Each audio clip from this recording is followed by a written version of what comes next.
കൊച്ചിയിലെ ഒരു ഫ്ലാറ്റ്. രാവിലെ 6 മണി. വീട്ടിലെ മറ്റെല്ലാവരും ഉറക്കത്തിലാണ്. അടുക്കളയിൽ ചായ തിളയ്ക്കുന്നു. വാഷിംഗ് മെഷീൻ പ്രവർത്തിക്കുന്നു. രാവിലെ കഴിക്കേണ്ട മരുന്നുകൾ മേശപ്പുറത്ത് നിരത്തി വെച്ചിട്ടുണ്ട്. സ്കൂളിൽ പോകുന്ന കുട്ടികളുടെ ലഞ്ച് ബോക്സുകൾ തയ്യാറായി കഴിഞ്ഞു. പക്ഷേ വീട്ടിൽ ജോലി ചെയ്യാൻ ഒരു ജോലിക്കാരിയില്ല. അവിടെ ജോലി ചെയ്യുന്നത് മനുഷ്യനുമല്ല, ഒരു ഹ്യൂമനോയിഡാണ്. കൈയും കാലും ശരീരവും മുഖവുമുള്ള ഒരു യന്ത്രം. ഒരു ജോലിക്കാരിയെ പോലെ നിശ്ചിത സമയത്ത് പറഞ്ഞേൽപ്പിക്കുന്ന പണിയെല്ലാം 100% കൃത്യതയോടെ ചെയ്തു തീർക്കുന്ന ഒരു ഹ്യൂമനോയിഡാണ്. ഇത് ഒരു സിനിമാ കഥയല്ല. വരും വർഷങ്ങളിൽ കേരളമടക്കമുള്ള സ്ഥലങ്ങളിൽ നടക്കാനിടയുള്ള വലിയ ടെക്നോളജി വിപ്ലവമാണ്. അത്തരം ഗവേഷണങ്ങളാണ് AI മേഖലയിൽ നടക്കുന്നത്. 2 വർഷത്തിനുള്ളിൽ ഇക്കാര്യം യാഥാർത്ഥ്യമാകുമെന്ന് ഹാർഡ്വെയർ ആർട്ടിഫിഷ്യൽ ഇന്റലിജൻസ് രംഗത്തെ പുതിയ ചലനങ്ങൾ സൂചിപ്പിക്കുന്നു. US-ഉം ചൈനയും ജർമ്മനിയും ജപ്പാനുമെല്ലാം ഹ്യൂമനോയിഡുകളാണ് ഏറ്റവും അധികം ശ്രദ്ധ ചെലുത്തുന്നത്.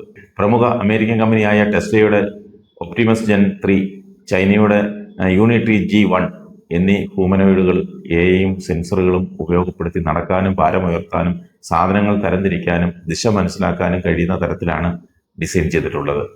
ടെസ്ല ഒപ്റ്റിമസ് ജെൻ 3യുടെ പ്രതീക്ഷിക്കുന്ന വില $20,000 മുതൽ $30,000 വരെയാണ്. അടുത്ത വർഷത്തോടെ ഒപ്റ്റിമസ് ജെൻ 3 വിപണിയിൽ എത്തുമെന്നാണ് ടെസ്ല CEO ഇലോൺ മസ്ക് നൽകുന്ന സൂചന. യൂണിട്രി G1ന്റെ വില $13,500 മുതൽ $16,000 വരെയാണ്. കേരളത്തിൽ ഇപ്പോൾ ജനന നിരക്ക് കുറയുകയും വയോജനങ്ങളുടെ എണ്ണം വർദ്ധിക്കുകയും ചെയ്യുന്നു. ലക്ഷക്കണക്കിന് മലയാളികൾ വിദേശത്തും മറ്റ് സംസ്ഥാനങ്ങളിലും ജോലി ചെയ്യുന്നു. വീടുകളിൽ സ്ഥിരമായി ജോലിക്ക് ആളെ കിട്ടുന്നതിന് ബുദ്ധിമുട്ടേറുകയാണ്. അതിനാൽ ഹ്യൂമനോയിഡ് റോബോട്ടുകൾക്ക് കേരളം വലിയ വിപണിയാകുമെന്ന് ഉറപ്പാണ്. 5 വർഷം വരെ ഹ്യൂമനോയിഡ് റോബോട്ടുകൾ ലാബുകളിലായിരുന്നു. ഇന്ന് ചൈന ഫാക്ടറികളിൽ അവ ജോലിക്കിറങ്ങി.